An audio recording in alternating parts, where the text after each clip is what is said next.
eza kaka biso ba congolais nde tozot mikosa ke toza na président. En réalité toza na biso na président te. Donc les pays ndenge balobaka na français Congo ezo naviguer à vue. Mboka ezo kende ka boye mutu akomema ngo azate. Il y a pas un président, il y a pas un gouvernement, il y a rien. Ndenge oui na yoke lokwana. Et en fait pene ya Chilombo mutu ya malonga azate. Batu nyonso baza ba pene ya Chilombo baza ba criminel baye ko bomba na wana po bakangama te. Parce que soki okomi lelo na IDPS ou bien okomi na union sacrée, tu suka nini mama nini nyonso na yo do blanchisserie.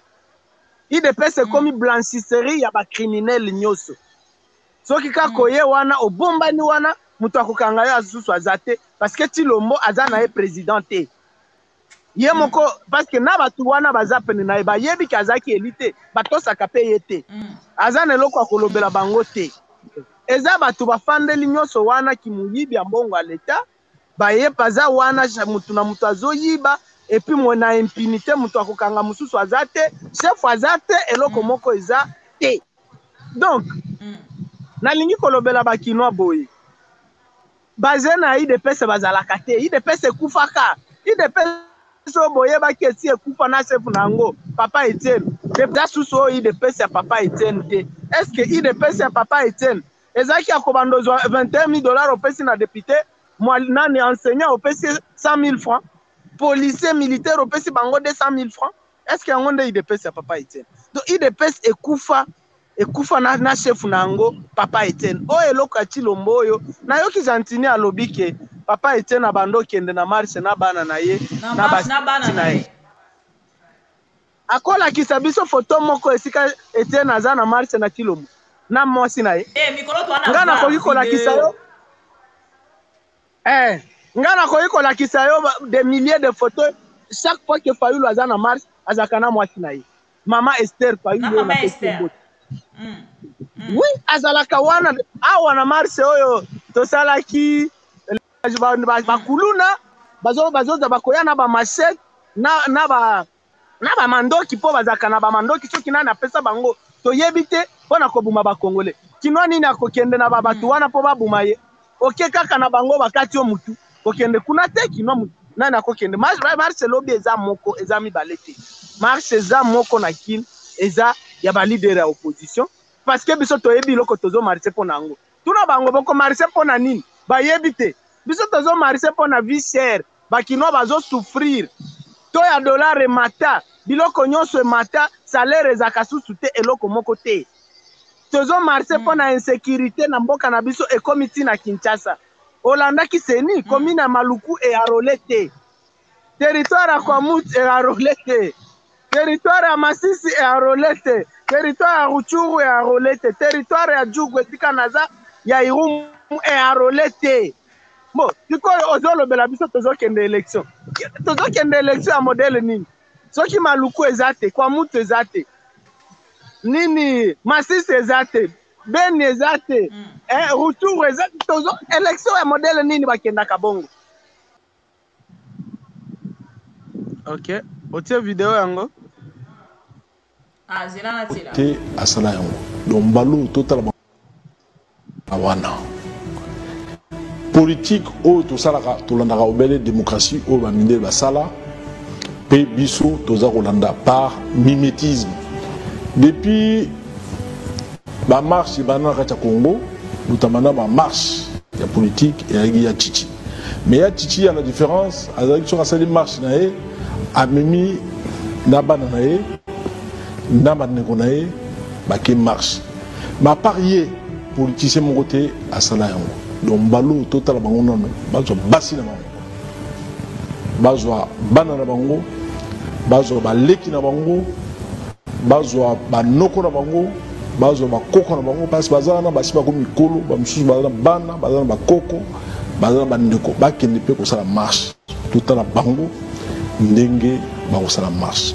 Ya ko sala mobulu kata Kinshasa to lingili susu te.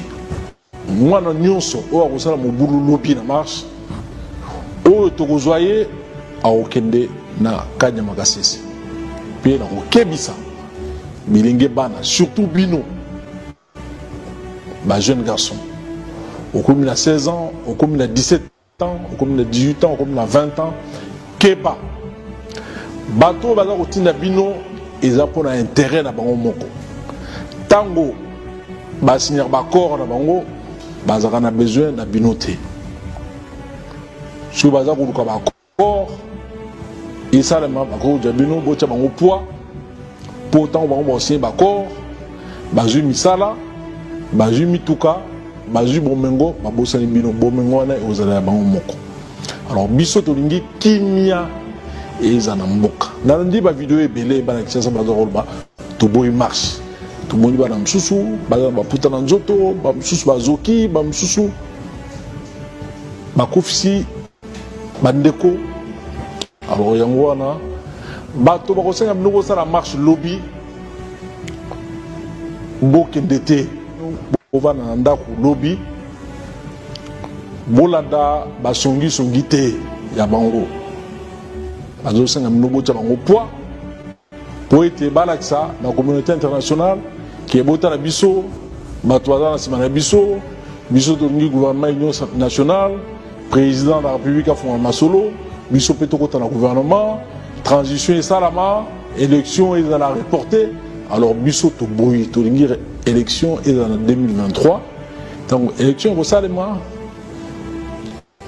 to poni président sika so to repona président de la République Félix Antoine Tshisekedi Tshilombo a continué to poni a continuer pour ngai d'ailleurs non na soutenir pour avoir deuxième mandat parce que misala za ko salema eza ko malamu yango na biso na 2023 to tient maboko bino pe bala ça botia maboko pour être misana et continuer 2023 ti 2028 et pas mindele tout le monde ra soki bato opposition bamoni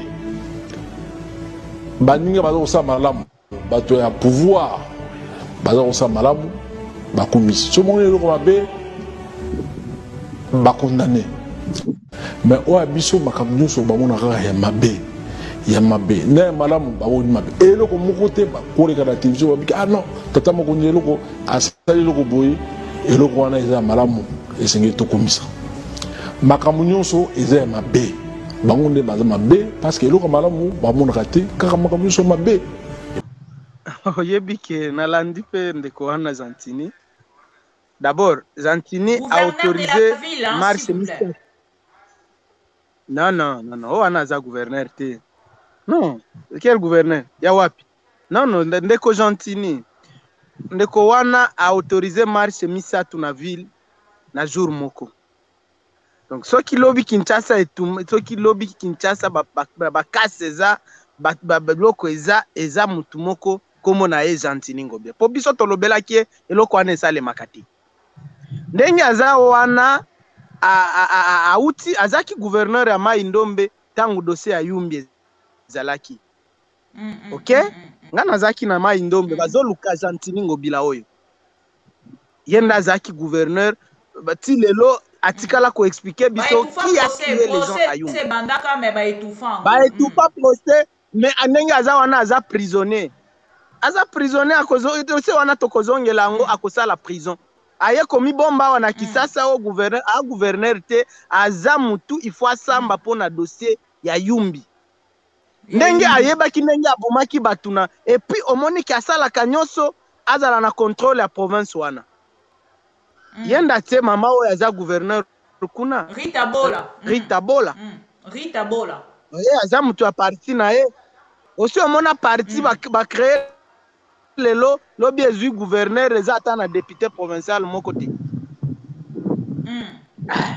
Parce que azosala nyoso azala na contrôle ya province wana pona ko étouffer procès pas même na prison te.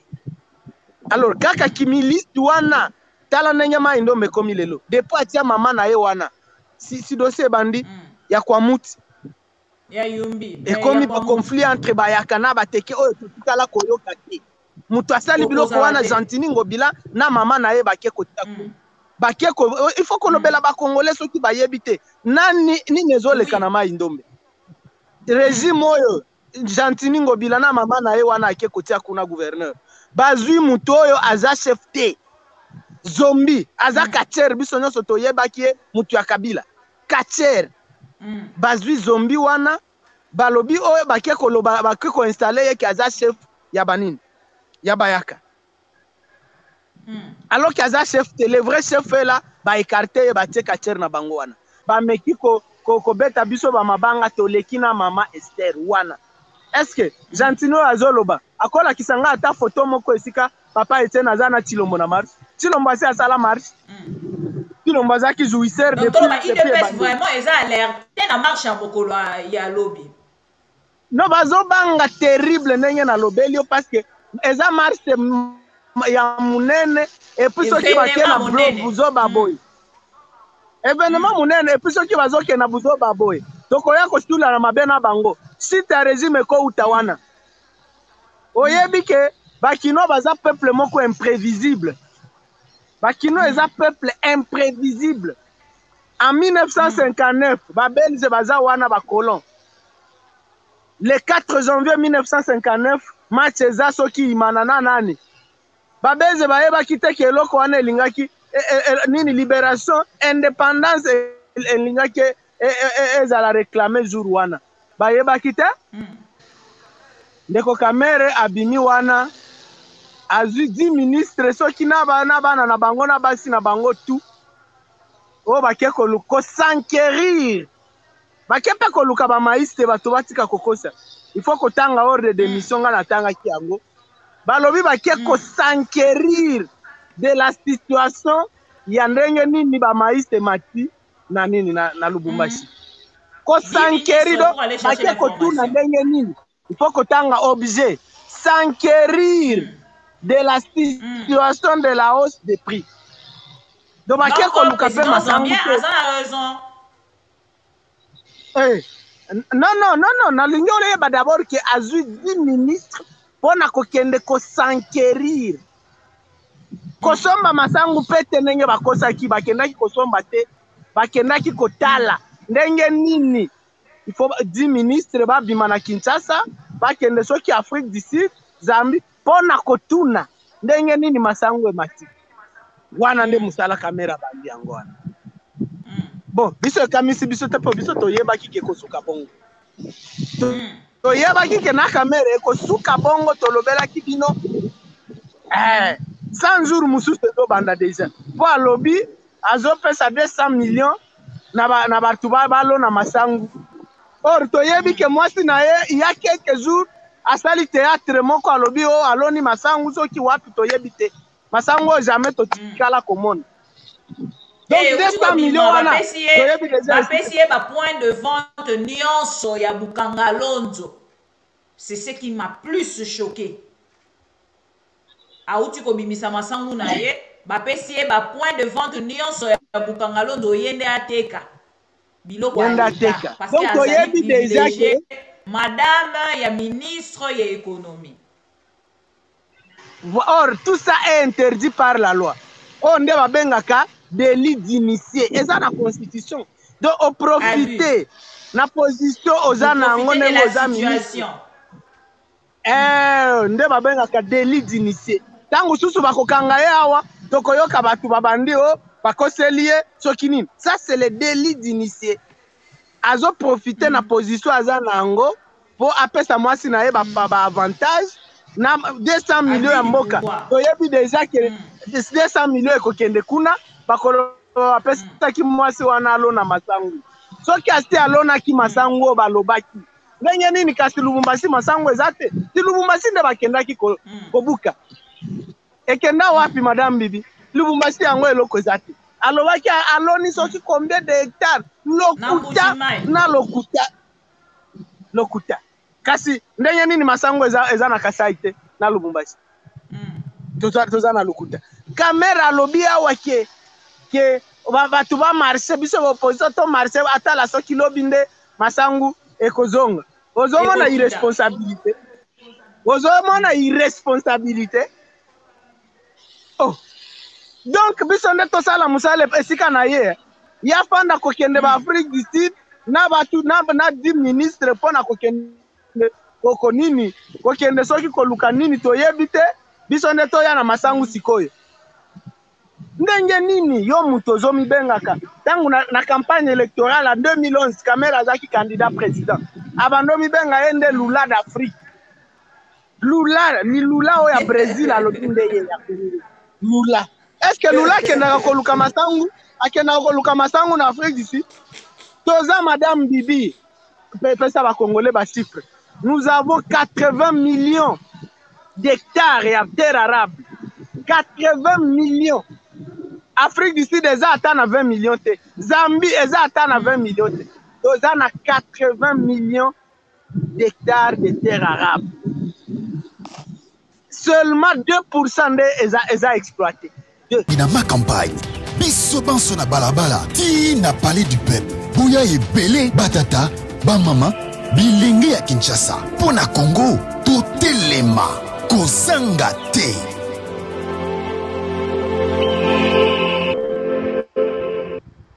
ta bamama bilenge ya Kinshasa pona Congo totelema tosanga na samedi le 20 mai na ngonga ya 8h tokutana na Super Lemba pona sakombi na ma campagne biso banso na balabala ti na palais du peuple Bouya ebele totambola elongo na le commandant du peuple Martin Fayulu Madidi.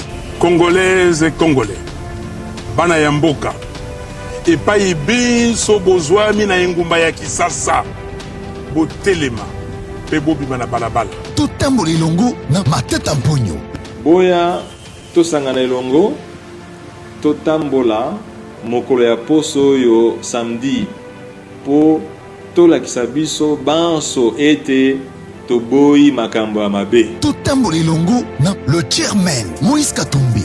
Panakin toboyi pasi zala eleki biloko omatatalo mikolo nyonso toboyi insécurité biso banso na balabala samedi oyo a partir ya 8h totambola elongo na Delice Sanga. Toboyi mboka na biso ekabwa na biteni to pe balkanisation toboyi kimoyibi na makambo ya maponami oyo ezali koya tosengi na bino baso tozala na balabala samedi oyo a partir ya 8h moto azanga te tosanga na samedi le 20 mai na ngonga ya 8h tokutana na Super Lemba pona sakombi na ma campagne biso banso na balabala ti na palais du peuple Bouya ebele batata bamama bilenge ya Kinshasa pona Congo totelema kozanga te Balandi bandeko balandi ya ma mission TV le miroir du monde topesi bino lisusu bon week-end bon début ya week-end parce que tozali vendredi mokolo alelo nakoyamba pona bino ndeko Luc Malembe na ye tokosolola makambo etali ya sécurité ya est ya république tokoloba tokobeta lisolo na makambo etali bongo prise ya fonction ya général oa uti kokota bongo sika kombo na ena na maîtrise yango malamu te na koloba yango peut-être na ba émission ya biso ekolanda nakoyamba ndeko Luc Malembe tolobela likambo ya marche oyo ba reportaki le 13 et ba autorisa yango lobi samedi le 20 mais ba pesi nzela na ba marche nyonso ya ba parti politique nyonso batambola le même jour na ba oyo ya pouvoir na ba oyo opposition batambola le même jour est-ce que ba pesi penza autorisation ou pas tokosolola yango tokosolola likambo etali bongo pénurie ya maïs rareté ya maïs ya farine de maïs oyo tomoni après sortie officielle médiatique pardon ya ndeko mwana mboka Vital Kamerhe na Patrick Mouya na émission na RTNC mokolo elandi c'est le président ya Zambie s'il vous plaît moto aye kosala commentaire pona ko balayer en fait balokuta nyonso oyo gouvernement congolais ekendaki na koloba na kati ya plateau ndenge na yebisaki bino tout à l'heure tokozana mwana mboka Luc Malembe na ye nde tokokende kosolola makambo nyonso na koloba na bino tokobanda na likambo ya je ne sais pas yemo kwa ça la choix de Luc Malembe osa de bien na plateau ya ma mission.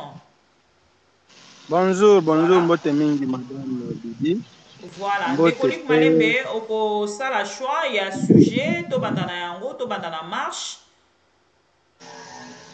OK. toko banda na marche avant na banda na nini na zongela question na yo ya marche esanga juste une minute po nayebi te soki osotanga mutu moko na bareseau sociaux azalaka officier ya police il faut azalaka capitaine ya police nationale kombo na ye Léonard Lukabia asalaka banini badénonciation ya makasi contre bakonzi ya police bagénéraux ya police alobaka o bao bayibi mbongo baoyo soki bazosala na barwandais akomakomaka. Alors mutu wana ndeko Léonard Lukabia nga pe na bandaki ko croire ye au début parce que jour moko natangi makambo akomi o bagénéraux soki nani o o ya uti ko azaki chef ya police o ba uti ko remplacer amuli ke o azalaki soki na ba M23 soki nini nga pe na lobaki mais peut-être mutu oyo alobaka nde vérité mais maintenant awa lobi awa auti susu kokoma eloko ekamwisinga c'est que ndenge akomi o comprendre que en fait aza crédible te donc eza na bato ba utilisaka ye donc ba généraux ya police oyo balobi yo koma o salir tel po banume ye ngande banumenga. Alors po tango na meki nazosilisa wana tango na meki kosala mwa recherche po na ye azalaki garde civile ya Mobutu ya époque ya Mobutu ndeko wana Léonard Lukabia.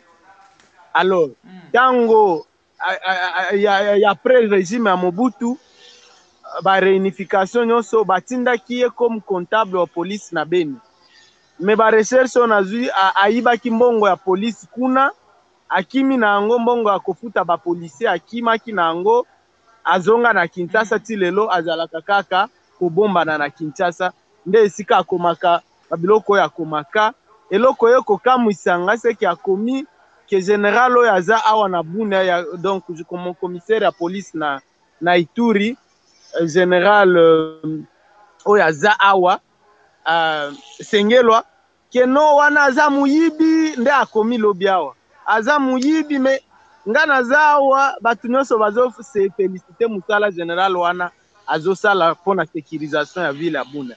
C'est vrai que insécurité eza kaka mais batu babundaka na Kodeko eza police te eza armée.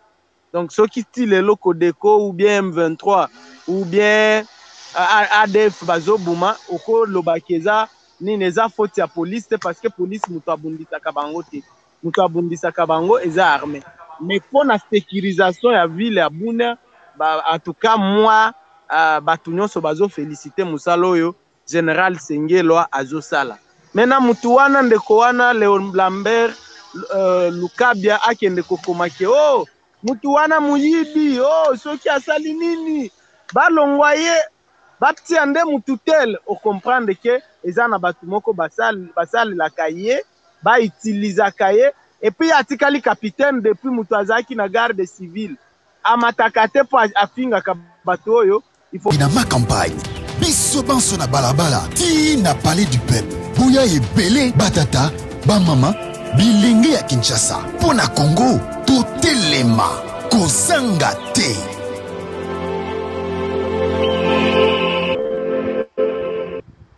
Ta bamama bilenge ya Kinshasa pona Congo totelema tosanga na samedi le 20 mai na ngonga ya 8h tokutana na Super Lemba pona sakombi na ma campagne biso banso na balabala ti na palais du peuple Bouya ebele totambola elongo na le commandant du peuple Martin Fayulu Madidi. Congolaises et Congolais, bana ya mboka epai biso bozwami na engumba ya Kisasa botelema pe bobima na balabala totambola elongo na Matata Mponyo. Boya tosangana elongo totambola mokolo ya poso yo samedi po tolakisa biso banso ete toboyi makambo ya mabe. Totambola elongo na le chairman Moïse Katumbi. Banakin toboyi pasi zala eleki biloko o matatalo mikolo nyonso toboyi insécurité biso banso na balabala samedi oyo à partir ya 8h. Pe totambola elongo na Delice Sanga. Toboyi mboka na biso ekabwa na biteni to pe balkanisation. Toboyi kimoyibi na makambo ya maponami oyo ezali koya. Tosengi na bino baso tozala na balabala samedi oyo à partir ya 8h. Moto azanga te. Tosanga na samedi le 20 mai na ngonga ya 8h. Tokutana na Super Lemba pona sakombi na ma campagne. Biso banso na balabala ti na palais du peuple. Bouya ebele batata ba mama bilenge ya Kinshasa pona Congo totelema kozanga te. Yango pona le 20 mokolo ya lobi nini okoloba par rapport ya o déjà ezali bongo koloba ma potolandi Gentini Ngobila akotalisa ba congolais ebele bokende marche wana te ba autorisé mais en même temps bazongi pona koloba ke bokende marche wana te. Comment vous allez réagir par rapport à l'attitude il y a gouverneur de la ville, parce que quand on parle d'un gouverneur de la ville, c'est pas un militant d'un parti politique, mais c'est une autorité urbaine. Donc, quand on a côté ça marche à Mokolo Alobi, a autorisé bato ya opposition, a autorisé pena bato ya pouvoir, va marcher le même jour. Votre réaction? Bon, oyebi Madame Bibi, ezasto ni komona ke i dépêche lelo au pouvoir bazosala makambo o nyoso Kabila na Mobutu babande kosala. O balobaki ke bazo. Non, mais Kabila na Mobutu totikala komona te quand même esika moko ba autoriser marche, il y a deux partis. Ça je ne sais pas, mais donc, je ne maîtrise pas voir. Ah donc baleki si même biloko Kabila salaki. Parce que marche bisonde to bazaki a liboso kokoma. Ba parti politique ya opposition komela Ngobila le 12. Kolobela ye que ndengo lobi que le 13 toko marché te parce que alobaki que o ezana batu bazana ba machette na ville bakoya kobundisa biso to marché le 13 te. Alors yango biso tolobaki ça va topesi autant topesi une semaine o luka batu wana lobi bazana ba machette soki nani aye na bango toyebi te o luka bango aussi sa bango tozo marché le 20. Yango ba leader batiaki date à le 20. Alors les 15 batu ya de pes soki ba jeune soki banani o toyebi kutu ba exista kate parce que ba soki jeune ya de pes wana ba est-ce que bazalaka ba seul jeune ya de pes o biso toyebi eza force du progrès o milice wana ya de pes oyo bazaka na mandoki na bambeli oyo batumbaki ndaku ya artiste Fally Ipupa oyo babumaki d'avant kalala na marche na biso ya opposition l'année passée nde ba milice oyo nde ba jeune ya IDPS biso toyebi force du progrès ndenge nini batu neti ba milice neti force du progrès bakokomela Gentini Ngobila ke bazo marcher et puis a autoriser batu wana bako marcher nde na bambeli na ba mandoki na ba machette po babuma ba congolais batu wana ya force du progrès eza milice ya IDPS mutu nyonso ayebi yango na kini ndenge nini Gentini Ngobila akoki ko autoriser batu wana or bango bakomaki le 15 biso tokomaki le 12 mais tola mukaboye non alobi d'abord alingi biso tozwaka itinéraire moko bamema biso soki na victoire tokende kobunga kuna alors que biso ba organisateur ndo il faut toloba esika tokoleka ya kolobela biso esika tokoleka te loi epesi pouvoir wana te loi epesi kaka pouvoir ya ko encadrer marche ba pesi pouvoir te ya ko bandoloba no boleka wate ona boy non personne selon la constitution ya mboka na biso ata mutu moko te na Congo aza na pouvoir ya ko interdire marche azate ou bien ko autoriser non ba autoriser ka marche te ba encadrer kaka parce que loi epesi mutu ata moko pouvoir ya ko interdire ou bien ya ko autoriser marche te eza liberté ya mutu nyonso mais maintenant ndenge biso nde tobandaki kokoma il fallait tika biso to si sa marche na biso selon itinéraire na biso nde aya kolobela batu o batu mususu wana ba milice ya IDPS wana pe ba marcher mais ekomi et selon vous nini esali que Gentini Gobila a reporté bango pour le 21 te? Non, en fait bango bazobanga marche na biso eza marche méga marche oyo eko résulté même kobenga na régime oyo bayebi yango bien parce que nini mare imene oyo ekozala eza ya kosakana te esika président ye moko élu ya mboka mwana mboka Fayulu atelemi esika Moïse Katumbi aza esika Matata Ponyo meilleur premier ministre après Lumumba ya mboka na biso aza esika ndeko Delis Esanga aza ata yo moko ekozala méga marche oyo etikala kosalema jamais na Kinshasa eko résulté même na départ ya régime oyo bazoyeba nde yango te yango bazolinga batinda bamilitaire na bango wana ya force du progrès baya kobuma bakongolais et puis balobaki eza biso bato tobumi bango calcul na bango eza niveau wana et puis CLC ezongi ekozala na marche église catholique ezongi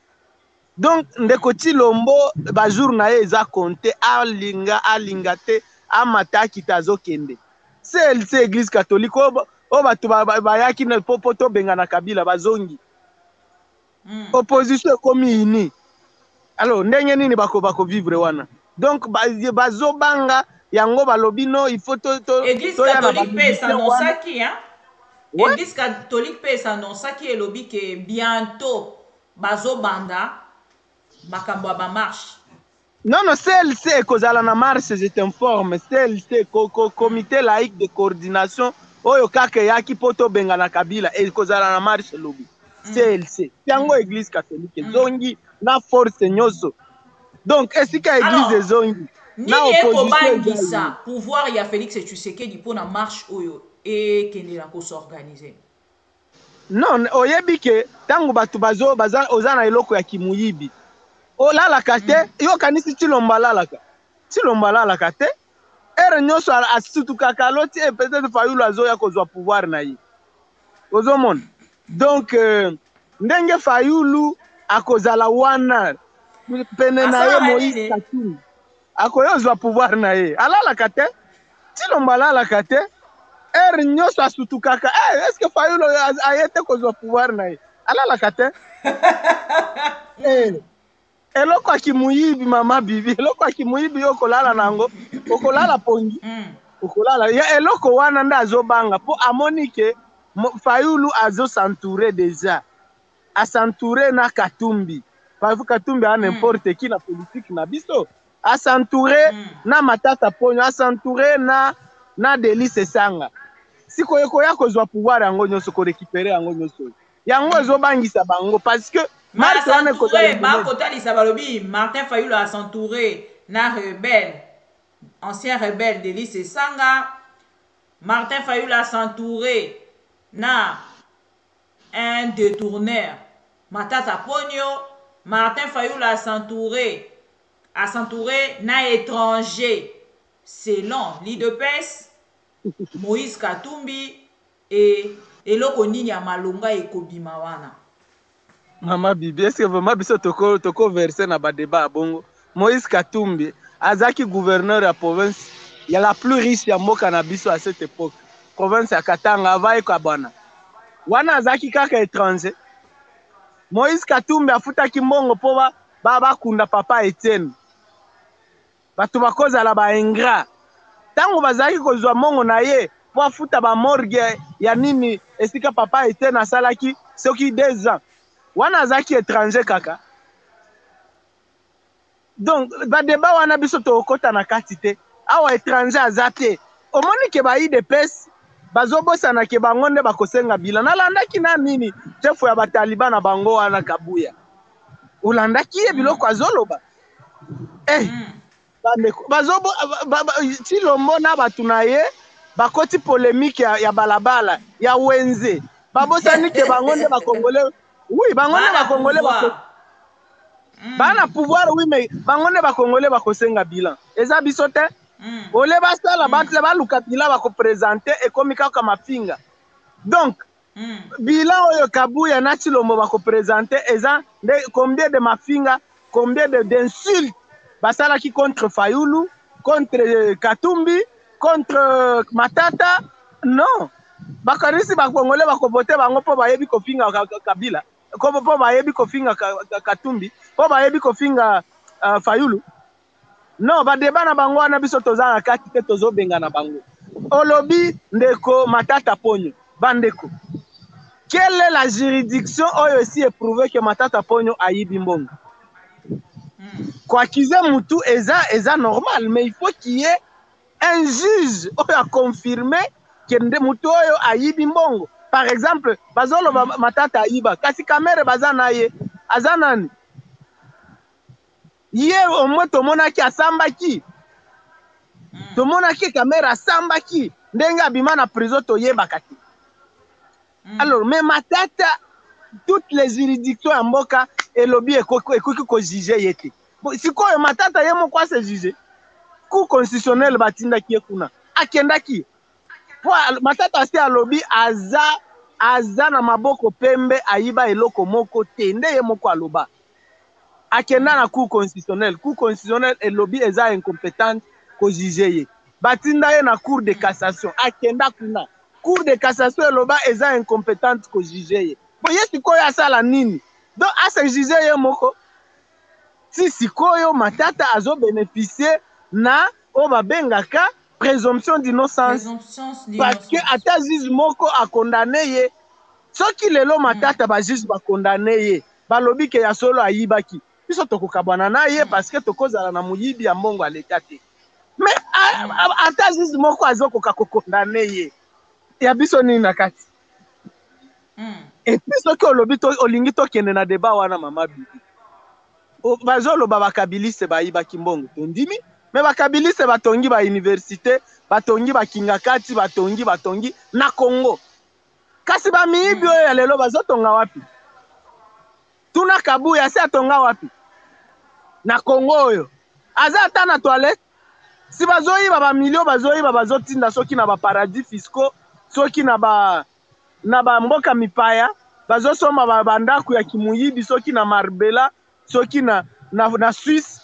Et puis tango bakolonga na pouvoir oyo ba mboka wana ba mindele wana bazaka mayele bakobotola yango tout, bakomona kango jamais. Alors, olingi siko biso ba congolais to entre muyibi oyo ayibi atongi awa na muyibi oyo ayoyiba azotinda mongo na nini na poto. Biso toko soutenir na. Bango pe bazoyiba tilo momboka na nini asi atonga wapi? Batu nyoso na ye wana bazoyiba.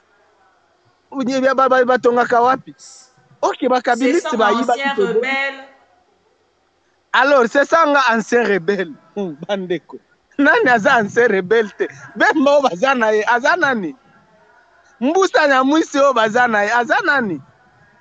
Bolingi tolo babiloko nyonso wana. Do bango kaka nde bazana droit ya kozala na ba ancien rebelle. Ba mususu te. Ok, baza jaloux. Jaloux na ba ancien rebelle na bango.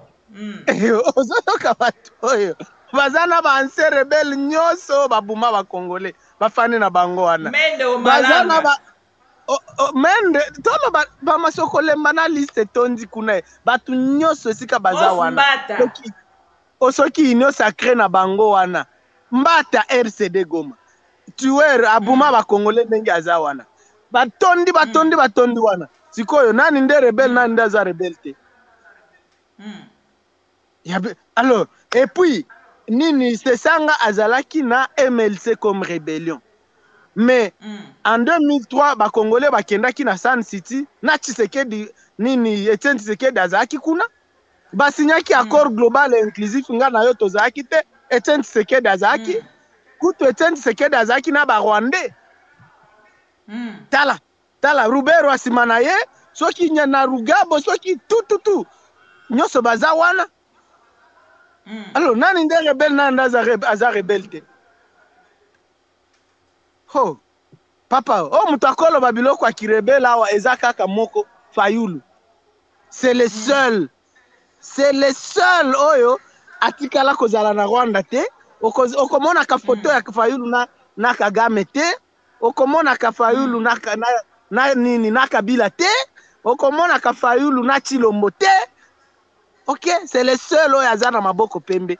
Ba mususu to fanda kimia pardon. nga lik soki naza sima ya Fayulu c'est à cause de ça parce que aza maître oyo aza na maboko pembe aza le seul oyo ayib okoyoka kaki ayiba mbongo ya mutu ya leta te okoyo or nga nazolobela bato mosusu te nga na ya okoloba pona Fayulu bamosusu bon soki basalaki bamakambo na bango bato mosusu bakolobela bango lelo toza na bato sangani na komba moko ya kobenga na Chilombo awa tokotala nanu bacouleur ya mutu te awa ndako ezozika eza neti sikoyo boyo zongi okuti ndako na ndako mama ezozika okosala nini okozwa bato nyonso ya mutu akoyela o mai te mpona koboma ndako okoboma ndako ozwana no mai mai na mutu nyonso na bavoisin na baennemi marche eza confirmé et tokozela totala lolenge nini marche ekoleka na mokolo ya lobi et oyo nyonso bazali koprévoir République démocratique du Congo capitale eza na couverture te oyo ba autorité pardon ba organisme international nyonso e ana miso likolo ya pouvoir à Félix Tshisekedi na bokambami na makambo nyonso eleki ndeko na biso Luc Malembe réaction alors ya ndeko Gentini Ngobila oyo abimi ye moko akosala publicité alobi ke bandeko bokende marche wana te c'est un son qui m'énerve tellement c'est une vidéo qui m'énerve tellement. J'aimerais d'abord avoir votre commentaire et moi je reviendrai peut-être plus tard pour commenter. Ok. Otie vidéo yango. Ah, c'est là. Te asala yango. Donc balo total awana. Politique o to salaka to landaka obele démocratie o ba minde ba sala pe biso toza kolanda par mimétisme. Depuis la marche de Congo, nous avons une marche de politique et il y a Tchichi. Mais il y a Tchichi, il y a la différence. Avec une marche, il y a Mimi, Nabanae, Nabanekonae, qui marche. Mais parier politicien mon côté à Salayon. Donc, Balo, total, Bazo, Bassi, Bazo, Banana Bango, Bazo, Baleki Nabango. Bazwa banoko na bango bazwa bakoko na bango parce bazana basi bako mikolo ba msusu bazana bana bazana bakoko bazana bandeko bakende pe ko sala marche tout na bango ndenge ba ko sala marche ya ko sala mobulu kata Kinshasa to lingi lisusu te mwana nyonso o ko sala mobulu lopi na marche o to ko zoyer a okende na kanya makasese pe na ko kebisa bilenge bana surtout bino. Bah, jeune garçon. Au commune à 16 ans, au commune à 17 ans, au commune à 18 ans, au commune à 20 ans, Keba. Bateau, baza kotinda bino, ils ont pour intérêt na bango moko. Tango, ba signer ba corps na bango, baza na besoin na binoté. Si baza koluka ba corps, et ça le ma ba ko jabino bocha bango poids. Pourtant bango ba signer ba corps, ba ju misala. Bazu mituka bazu bomengo babosani bino bomengo wana ozala bango moko alors biso tolingi kimia ezana mboka nandi ba video ebele bana Kinshasa bazoloba to boy marche to boni bana msusu bazana baputa na nzoto ba msusu bazoki ba msusu bakofisi bandeko alors yango wana bato bakosenga mnoko sala marche lobby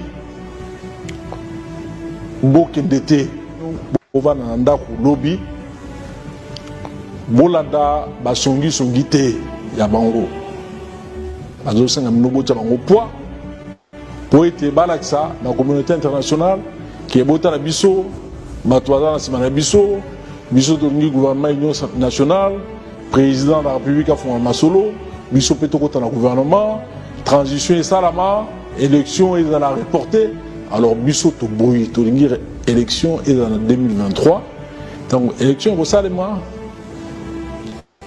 tout poni président Sika so to repona président de la République Félix Antoine Tshisekedi Tshilombo a continué tout poni a continué pour ngai d'ailleurs non na soutenir pour avoir deuxième mandat parce que misala au Salema ils ont que malamu yango na biso na 2023 tokotia maboko bino mpe bana kisasa botia maboko po ete misana et continuer 2023 ti 2028 et pas mindele tout le monde a soki bato opposition bamoni baninga bazo sa malamu bato ya pouvoir bazo sa malamu bakomisi so moni loko mabe bakondamné mais o abiso makambo nyonso bamona kaka ya mabe na malamu bawoni mabe eloko moko te bakoleka na télévision babiki ah non tata moko ni eloko asali eloko boye eloko wana eza malamu esengeli tokomisa makambo nyonso eza ya mabe bango nde baza mabe parce que eloko malamu bamonaka te kaka makambo nyonso mabe et pourtant makambo eza kokende malembe. Voilà. Olandi Gentini Ngobila ndeko Luc Malembe nazo manqué ma mot. J'aimerais en fait écouter votre commentaire.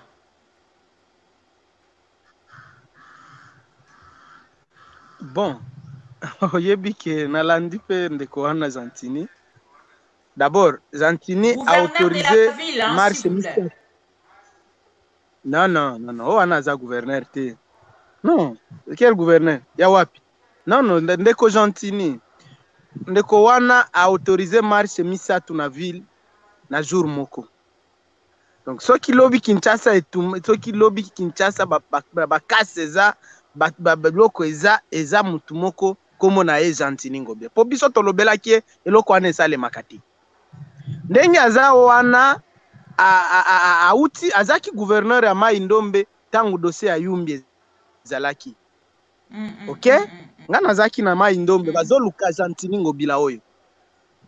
Yenda azaki gouverneur bati lelo atikala ko expliquer biso qui a tué les gens à Yumbi. C'est bandaka mais ba étouffant. Ba étouffa procès mais ndenge aza wana aza prisonnier.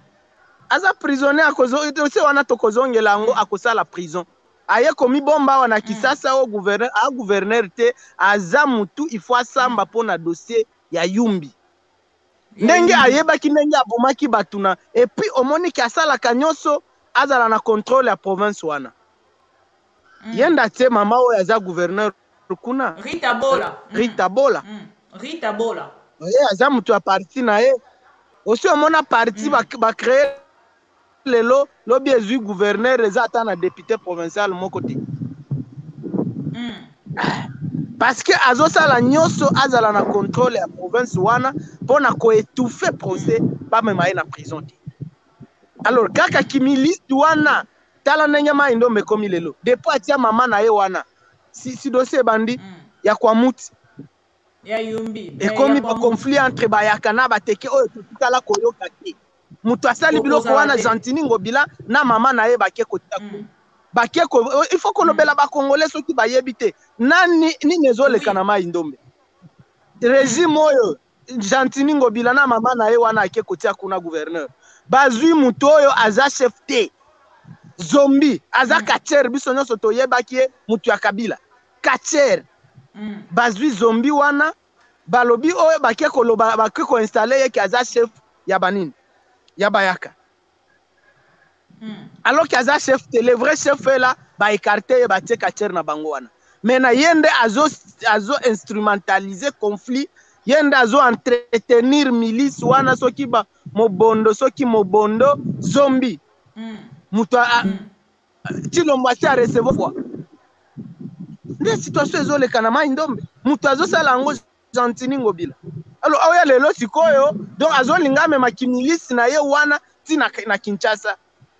Mais en fait pour na bato nyonso bazali autour ya Félix Tshisekedi. A to komona milice wana kuna na kwa mut. Na Kinshasa batali si lisu balobi milice moko eza wana mais bakomi ko accuser cette fois-ci Jean-Lucien Boussa. Na évité ce information wana. Oui, na yoke lokwana. Et en fait pene ya Chilombo mutu ya malonga azate. Batu nyonso baza ba pene ya Chilombo baza ba criminel, baye ko bomba na wana po bakanga mate. Parce que soki okomi lelo na IDPS ou bien okomi na union sacrée, te suka nini nini nyonso na yo do blanchisserie. idps ekomi blanchisserie ya bacriminel nyonso soki kaka oye wana obombani wana moto akokanga yo asusu aza te parce que Tshilombo aza na ye président te ye moko parce que na bato wana baza pene na ye bayebi ke azalaki eli te batosaka mpe ye te aza na eloko akolobela bango te eza bato bafandeli nyonso wana kimuyibi ya mbongo ya leta bayepa aza wana mutu na mutu azoyiba epuis mo na impunité mutu akokanga mosusu aza te chef aza te eloko moko eza te donc nalingi kolobela bakinois boye baze na idps bazalaka te idps ekufaka idps oyo boyebaki esi ekufa na chef na yango papa Etienne depuis papa Etienne akufa idps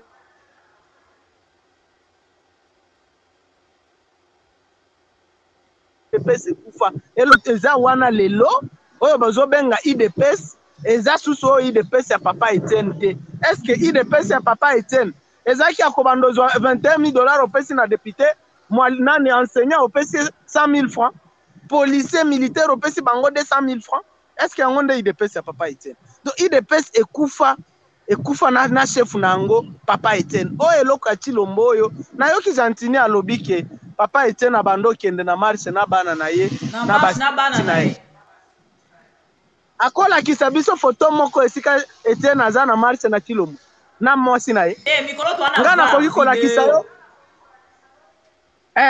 nga nakoki kolakisa yo des milliers de photos chaque fois que Fayulu aza na marche azalaka na mwasi na ye mama Esther Fayulu oyo nakoki oui azalaka wana awa na marche oyo tosalaki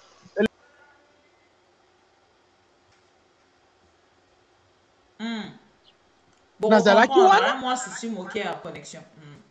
oui nga nazalaki wana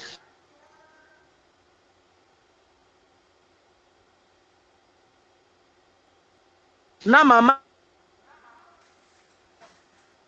bamilicien wana baoyo nalobeli yo force du progrès bameki kobeta biso bamabanga toleki na mama Esther wana est-ce que Jantini oyo azoloba akolakisa nga ata foto moko esika papa Etienne aza na Tshilombo na marche Tshilombo asi asala marche Tshilombo azaki jouisseur depuis vraiment eza alerte na marche ya mokolo ya lobi no bazobanga terrible ndenge nalobeli yo parce que eza marche ya munene epuis soki bake na buzoba boye événement munene epuis soki bazoke na buzoba boye tokoya kositula na mabe na bango site ya régime ekouta wana oyebi ke bakino baza peuple moko imprévisible bakino eza peuple imprévisible en 1959 babelge baza wana bacolon le 4 janvier 1959 match eza soki imana na nani babelge bayebaki te ke eloko wana elingaki nini libération indépendance elingaki ezala réclame jour wana bayebaki te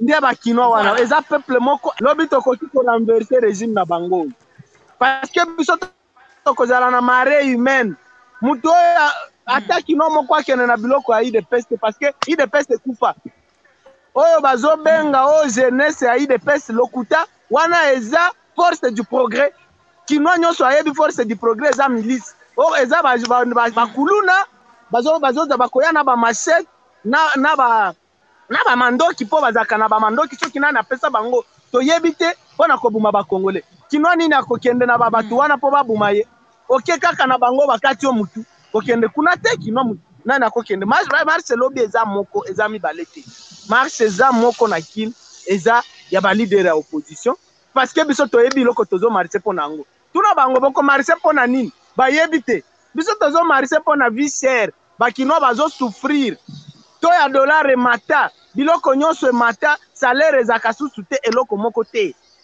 tozomarche mpo na insécurité na mboka na biso ekomi ntina Kinshasa olandaki seni komine ya Maluku earole te territoire ya Kwamut earole te territoire ya Masisi earole te territoire ya Ruchuru earole te territoire ya Djugu esika naza ya Irumu earole te bon sikoyo ozolobela biso tozokende élection ya modele nini soki Maluku eza te Kwamut eza te nini Masisi eza te ben ezate retour ezate tozo élection ya modèle nini bakendaka bongo. Mais parce que le bel likambo ba élection to le bel maman likambo affiché électoral audit il affiché électoral baboy francophonie a rejeté Seni ya Kazadi baboy na bango demande au République démocratique du Congo et Salaki. Est-ce qu'encore une fois humiliation? Est-ce qu'encore une fois Sony Tony? Non, koloba vérité maman Bibi, ata mutu moko aza na confiance na kati ya communauté internationale, ata mutu moko aza na confiance ya biloko ya kadi manati lombo wana te. Mutu nyonso ayebi ke biloko wana eza lokuta, eza kutu biloko ya kolandela te. Eloko kadi mazosala eza enrôlement te, eza pe élection te. Alors, tango oyefe boy na bango ko auditer ba fichier. Oko auditer nini fichier kuto ekufi na kokupa nyonso. Oko auditer nini? Esika bazwaki ba machine ya enrôlement bakabeli ba député nyonso ya Union Sacrée na espace Grand Kassai. Mutu na mutu akie ko enrôler na bana mike. Na ba o na enrôler na ndako. Na ndako yoko kendo auditer nini? Fichier nyonso za kokufa na kokufa. Eloko ako éditer kuto ezate eza eloko moko ya kobwaka. Il faut ko bandela enrôlement. Mais qu'est-ce qui fait de sorte que baboy likambo ya ko auditer fichier électoral mais bazali ko ya pour na 9e G à francophonie reporté 2 fois. Comment vous analysez ça? Non, G à francophonie parce que ti lelo RDC tobima na francophonie te toza kaka wana. Même si tout le monde nous on voulait que tobima parce que francophonie ndenge nini oyo eza dirigé na rwandaise musiki wabo oyo vraiment nde bras droit ya Kagame oyo babuma ba Congolais na azaki soki ministre des affaires étrangères ya Kagame tangu bazobuma ba Congolais biso tolobaki abima bimisa mboka na biso est-ce que babima tilomba ko bima te akobima na biloko ya musiki wabo te parce que ye mutu atie na pouvoir. Alors maintenant j'ai la francophonie tant que toza ba membre ya francophonie et puis eza mbongo na biso te ezo organiser eza ya bango mbongo ezo organiser francophonie eza biso to lo ba pe ke to reporter to ko reporter te parce que mo bato bazo décider eza biso te bato batie mbongo eza biso te kutu na mbongo na bango bato ya conseil ya Chilombo wana moko sakimaki na mbongo. Tu te rappelles? Moko akimaki na mbongo. Francophonie etie mbongo mususu. Ozomon. Donc mais pona o eloko o ya élection ya fichier électoral batu nyonso na mokili bayebi ke eza fichier te. Eza ya kokufa na kokufa eloko ko auditer wana eza te. Eza blague eza aventure. Tina nanga mutu ye moko muyibi tusu alobi lokuta ba enrôler ata batu wana te. Oh nombre chene azoloba lokuta ndenge nino kozo lobaki o enrôler soki 98% ya ba Congolais mais au moins 4-5 territoires mobimba mboka ezaki enrôler. Ce monde déjà que za lokuta. Na likambo ya francophonie na rappelé au Félix Tshisekedi na likambo ba détournement a manqué même confiance na batonaye ye moko ake ko vérifier ye moko komi ko tester en fait qualité même il y a pelouse synthétique. Oui, ba yibi baso yibi bango kuyiba kimuyibi na kimuyibi nde ba pandeli wana. Eza mbongo ya francophonie ba conseil ya Chilombo bazoyiba bango bayiba ba moko bakimaki nango atie ba mususu bango pe bazoyiba. En fait eza biloko Sony. Na organisation kozala ya Sony na moni Patrick Muya ya lobby o RTNC nde ekopanza signal toki ya baze wana RTNC na ba image kaka na bango wana image na yo kaka bo eleki ya RTNC échographie mais RTNC ekokaba signal ya ndenge nini donc bato oyo eza kaka Sony na Sony signal nini toza nango ya kokabola RTNC moko wana o image ya échographie ndo kokabola na bango signal hey tokamwe alobi o ndenge basalaki na pape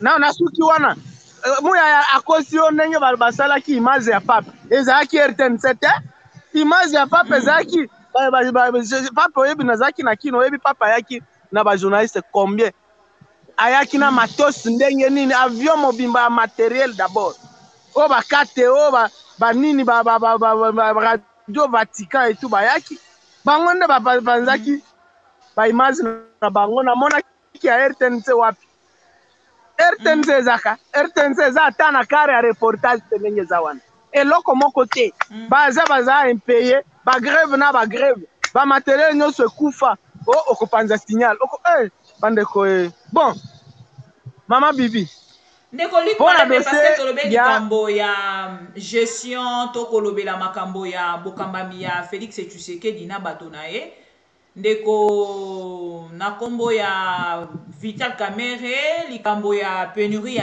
ya maïs rareté ya farine de maïs tomoni bongo mwana mboka Vital Kamerhe abimaki asali sortie médiatique na ye akendaki na kokommente na plateau ya journaliste pe porte-parole ya gouvernement Muyaya alobi nyonso akokaki koloba atalisi biso ke ye azali moyibi te adesinele biso même atalisi biso même lolenge akomaki prof ya météo akotalisa biso lolenge nini maïs ekobota ndenge nini akosala na géographie elelo tomoni bongo bauti kozala humilié par le président zambien commentaire na yo ekozala nini sur la sortie ya ndeko Vital Kamerhe et puis sortie ya président zambien tozoyoka yo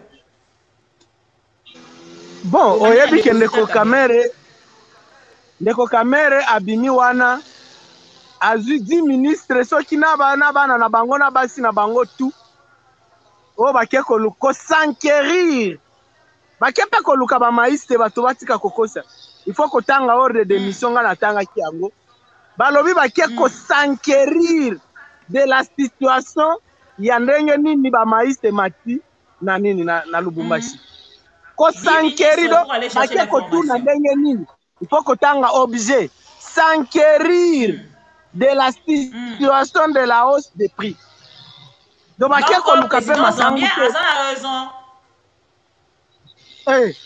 non, non, d'abord que Azui 10 ministres pour ko s'enquérir.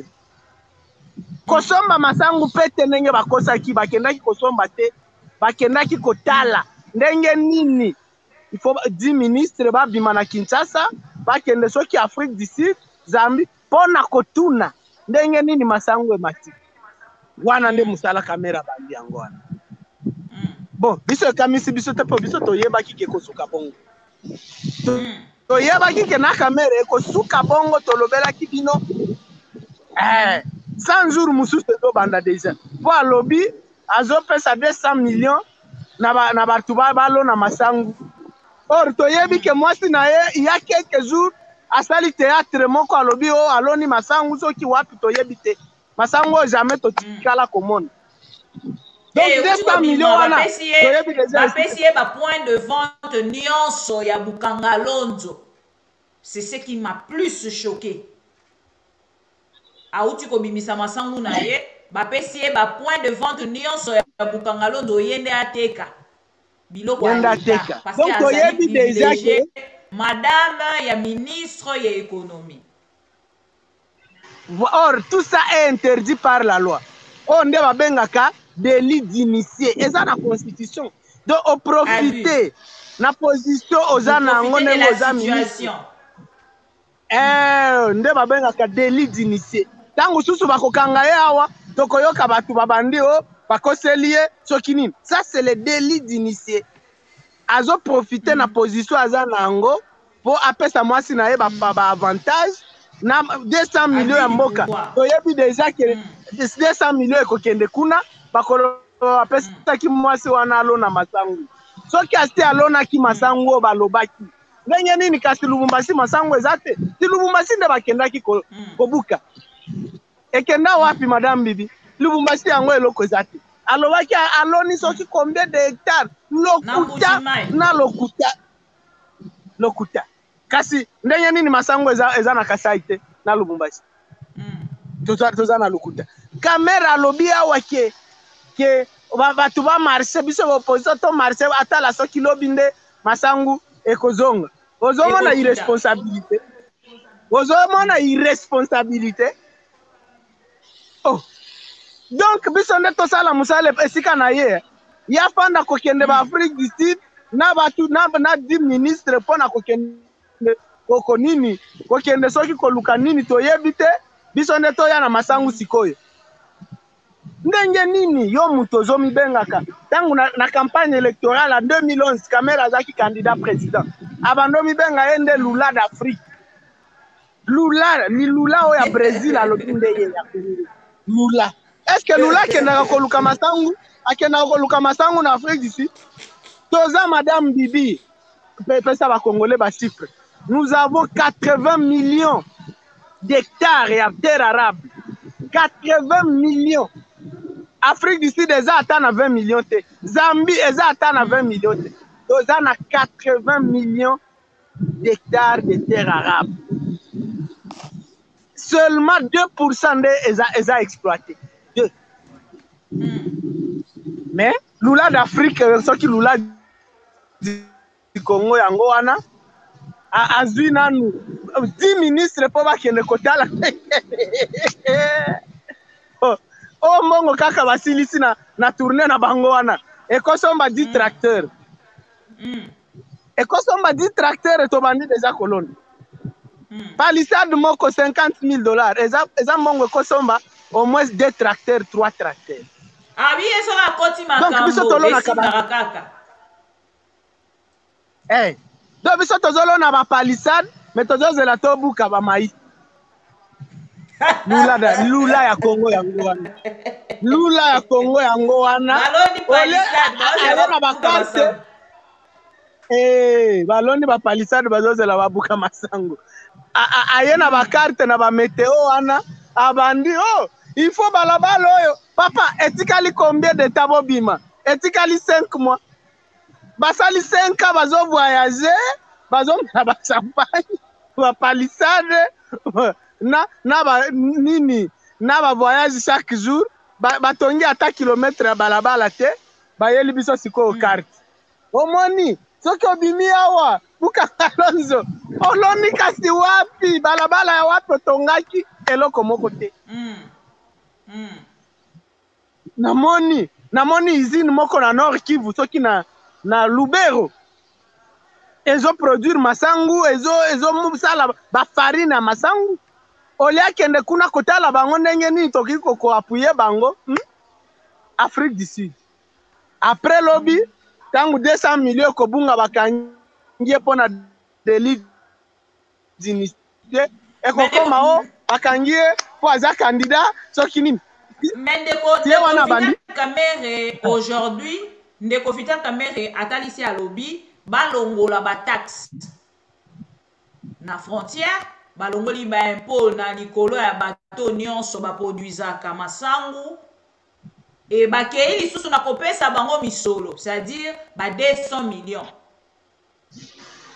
bapesi bango mpona komeka kosala nini koproduire masangu mpona biso oyo aza na mbongo na ye amoni ke ye akokoka na ye kozwa mbongo ya leta te akoproduire na ndenge na ye problème eza te mais ya ye mpona koparticipe en fait na kosunga bango balongola bataxe mpe baimpôt madame banyonso wana eza solution te nauti kolobela yo ke toza na 80 millions d'hectares ya terre arabe tokoki koleisa Afrique mobimba na Europe solution eza wana solution eza te koloba onani obimisi ba taxe à l'importation donc tokendaka koluka masangu libanda si déjà madame Bibi tokozala ta na masangu moko te nayoki awa oyo bazosala usine soki ya koproduire baminisio tokokokande minisio biso bato tozokokata masangu moko te oyo ya kolona ka boye esengi kutu ata teknologie te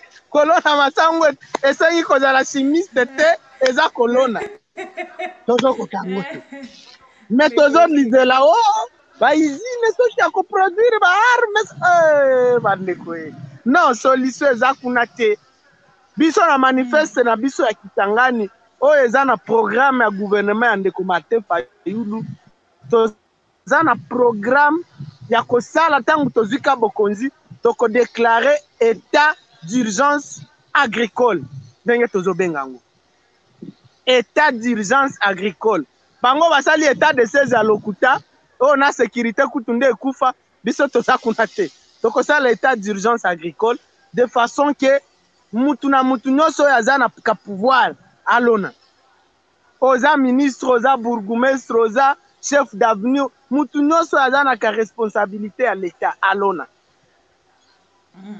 soki baministre nyonso oyo baza na Kinshasa ba PDG ba mais bon sko lelo mosala ya service national eza nini tomonaka ndeko Félix Tshisekedi akendaka na cantine kuna na cantine populaire na ngambo ya Kanchach lelo tango bakotalisa ke esengeli basomba masango libanda mosala ya service national eza nini eloko wana eza propagande matin midi soir eloko wana eza propaganda lokuta eza kutu nzela ya koyiba mbongo ya leta oso omona soda wana ya bango wana balobaka général ya bango ya service national bazopesa ye 2 millions de dollars aye na 100 kilo ya masangu mais 2 millions de dollars ekei est-ce que bongo nde balonaka aye na 100 kilo ya masangu Félix Tshisekedi a soutenir est-ce que le lot que ndeko Vital Kamerhe azali bongo réponse ya oyo Félix Tshisekedi a kopesa na service national alors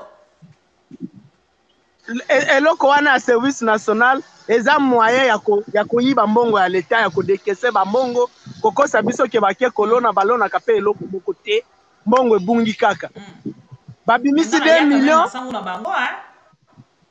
oui mais eza wapi kasi esalisi biso na nini na Kinshasa tomona yango te na Lubumbashi eza te na Kasai eza te combien de fois eleisi bango combien de fois et puis combien de millions investis madame na uti kotuna yo bapesi yo 2 millions de dollars oye na 2 tonnes ya masangu nde tosala yango nini calculer 2 tonnes na 2 millions nani a perdre c'est biso ba congolais est-ce que bongo nde balonaka donc ozu 2 millions de dollars po olona masango oyo ekokute même pas 100 000 dollars wana kolobozo sa nini on travaille à perte oui omonaki masangu na boité un moment basalaki propagande mais à combien de millions il fallait omituna badekese 2 millions de dollars oyo baki kolona masangu bayeli biso 2 tonnes. 2 tonnes, est-ce que même dans le marché, il y a Zando même, est-ce que 2 tonnes cause à la 2 millions de dollars? Donc, Monique est à l'okuta. Non, même, et puis, caméra, il y a mon coach aussi, qui n'a mon connaît le service national. Pour aller dire à l'okuta, et ça, le coach, le mazoti, à wana, pour na kodekese mongo à l'état, bah, yibi, yango, balobi, ba, ke kolona, balona, kapé, loko, mon côté à malonga. Et ça, propagande, na propagande. Baloni, kabilanga, moko, 2 tonnes, et bimi, propagande papa tomemi bakuluna bazaka wana kutu baleki na nombre ndenge ezalaki na epoke wana non lokuta na lokuta tolembi balokuta yango omoni ke na kamere ye moko azo croire na biloko wana te na monoko na ye eske oyoki alobi oyo akopesa oyo service national esi eloni eloko eza te il faut tozala sérieux totika babiloko moko ya propagande ya kosala kaka makelele o produire 2 tonnes ya maïs alors que oyebi Congo eza na besoin ya combien de tonnes c'est des millions de tonnes yo ko oloni 2 tonnes oyo sali makelele o service national oyo ya musée ezalaki babiloko wana te idée ya musée eza wana te tango asalaki idée ya service national ezaki wana te ya kozwa 3 fukuluna na général moko ya Kasai otindi kuna bando zo 2 millions chaque mois tozolo na keloko non c'est pas ça le service national escroquerie wana idée ya musée ezaki service national ya malonga dans tous les pays musée parce que le Congo ndenge na lobela ki na mission eleka euti koleka chaque province eza na ba potentialité na bango musée ayebaki ke Bandundu okoki kozala brigade nini agricole kuna opesi bango ba moyen ba tracteur na mbongo baloni soki manioc soki bakolona ba manioc oke na Uvira na nini na plaine de la Ruzizi opesi brigade agricole kuna nde service national ya muzee wana baloni soki loso oke na Nord Kivu baloni banini haricot oke na ba Congo baloni voilà ce n'était pas babiloko ya kozwa kaka 2 millions opesi na général moko ya Kasai na bakuluna soki combien bake oh non ça là bon jour nini masango wana ekobimaka kuna ekoma na Lubumbashi ekoma jour nini ekokoma na Matadi jour nini ekokoma na Kisangani ekokoma kate wana za aventure voilà. Alors, la réaction du président, la sortie médiatique du président zambien, Oya Bimi, pour la Romeka, pour contredire en fait déclaration topé, sortie médiatique Yandeko Vital Kamere, pour na yo en fait, au sali analyse ni, c'est quoi la réflexion que tu poses dessus? Attends ici, Michel a lobby que gouvernement congolais et n'a jamais officiellement, comme on en a un gouvernement à Zambie, pour na kokende ko solo na bango la likambo etali rareté ya maïs akei na ko responsabiliser les gouvernements congolais na pasi oyo ya maïs ba congolais bazana ngo lelo nini okoloba oyebi ke bato oyo bakoyokisama kaka soni tous les jours ba mérite yango tango bozwi lokuta nde bosali système ya kozere mboka ekosuka ka bongo chaque jour kaka bongo nde bakosaki biso ke bakie kosomba mbisi na Namibie mbisi ti lelo soki ezaka na nzela ezinda masu ezinda parce que oyo nyonso wana lokuta ya kamere wana nini ezalaki kaka moko cop ndenge nini nakobimisa nga mpe mbongo nakosake nake kosomba ordre de mission outi kotia wana bakomaki ke bakendaki kosomba masangu te bakomi te ke bakendaki kokomande masangu te balobi bakie kosankerir de la montée na situation kosankerir même gouverneur akatanga akwaki kokende kosankerir est-ce que kosankerir importance ya ba ambassadeur alors oh basanga mboka wana ezani ni pozwa ministre soki ya hydrocarbure kokende luka masangu ministre soki bandeko batoyo non ministre ya finance ministre agriculture ministre ya commerce extérieur ministre ya même Vital Kamere lobby bakendaki kaka 4 ministres ezalaki même pas 10 mais biso soto to banda kotanga ba ministre otomonaki jadis eleki déjà 10 alors ezako ezaki nini akobimisa mbongo ya leta nakosanga peke na keso ki wapi mais en réalité akendaki commander masangu te akendaki koluka masangu pete et puis aye na eloko moko te ndenge aye wana lini aye nango baye ata na staki moko ya masangu te d'ailleurs na yoki ke na Afrique du Sud balobeli bango tokopesa bino masangu te tozopesa bino nini semence na engrais bokendolona nde soni bazui kuna azolo bango te olia lobaka azongi na soni aye o baopoza balobi bakomarise papa loba oyo balobeli yo kuna na Afrique du Sud balobeli yo tokopesa yo nde semence na engrais bokendolona parce que justement eza soni madame Bibi ke biso toza na 80 millions d'hectares de terre arabe tokende koluka masangu na Afrique du Sud eza soni tika bato oyo bayokakisaka biso babayokisaka bango soni ndenge président ya Zambia auti kolobela bango keza lokuta na lokuta nga naokaka anglais te nga na pesio déjà mais ndenge olingi président oyo asala nini ndenge biso topona lokuta on est là qu'à tromper notre peuple nde tomibengi toza banini dirigeant olingi ye pa asala na bilo. Il a dit la vérité, Moutou a commandé l'eau mon côté. Parce que sur l'ordre de mission de Kamere, il n'a jamais été écrit qu'il allait commander du maïs. Alors, à cause de qui? Mais dans l'entretien, il a décaissé mon mission, la mission mon kozangitine. Alors, maintenant, ah commis oh Zambie, boy ko pesa président ya uti kolobela biso ke Moutou atikala ko commander. Oh, main noire, na bosani likambo main noire. Voilà. Donc Katumbi a commis très puissant qui a fait sa ordre. Maintenant rekolo be pona bango eza Katumbi donc ikako yoki babandi Zambi wana yeba balingi bakosela Katumbi donc Katumbi akomi très puissant qui apesaka ba ordre na ba président ya Zambie ba président ya Afrique du Sud bandeko Sony non bato oyo la République démocratique du Congo pour na balesa ba Congolais. Katumbi bloque la République démocratique du Congo pour passer la bango ba hôpitaux. Katumbi bloque aujourd'hui la République démocratique du Congo pour batonge la biso ba infrastructure oh ya malamu bana ba kende kotanga. Katumbi bloque tout. Le mandat de Félix, c'est maintenant Katumbi qui bloque.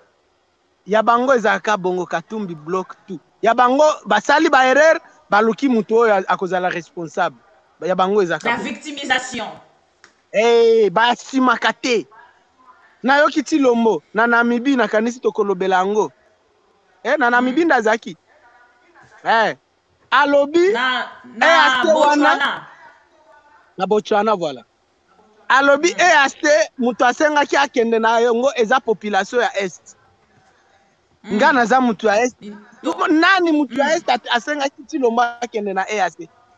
Kaka ndenge alobaki tango amoni état de siège. État de siège. Non. Non, député bato qui bazaka bongo. Mutu asimaka ba erreur na yete. Mais ce qui est réussir, sous le haut patronage du chef de l'État. Béton. Wana zaye. Ce qui est échoué. Non, eza Katumbi, Kutu, eza Fayulu. Papa ba irresponsable ya modèle biso tozokende na bango.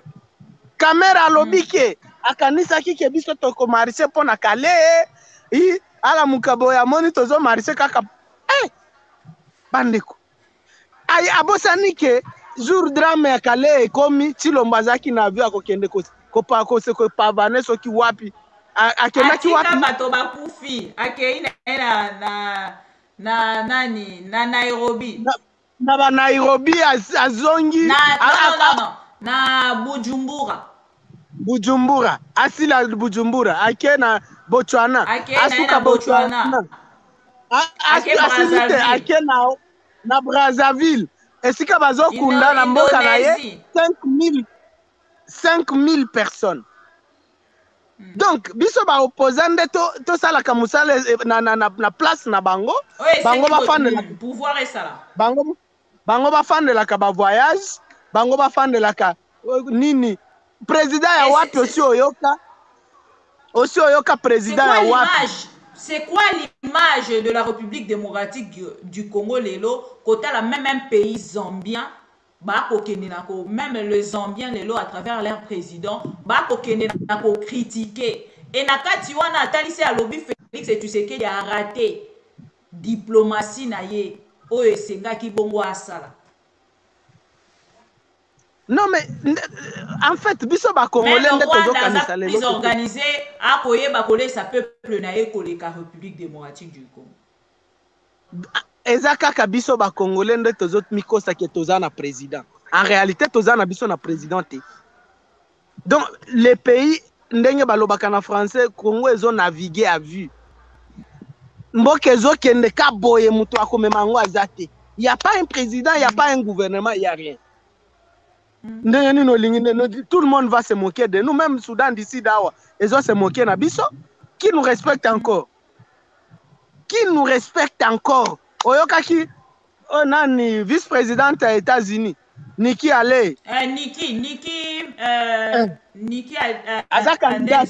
Haley. Nikki Haley. La République démocratique du Congo est allée réputée na impunité, corruption. Voilà. Na corruption. Exemple. Ya Sony. Alobi est-ce que bolingi biso to comme net République démocratique du Congo batu ba fande la corruption, impunité na Sony na Buzoba. C'est ça. Donc muto saka biso asusu aza awate parce que toza ma président. C'est de la République démocratique du Congo lelo. Est-ce que nous n'avons pas de président pour na oki Vital Kamerhe total isalobi bisika nyoso bosa bote kaka sangomala mwamboka. Est-ce que biso bato côté ka sangomala mwamboka to bato bazali ko diriger ne sengeli bateka sangomala mwamboka.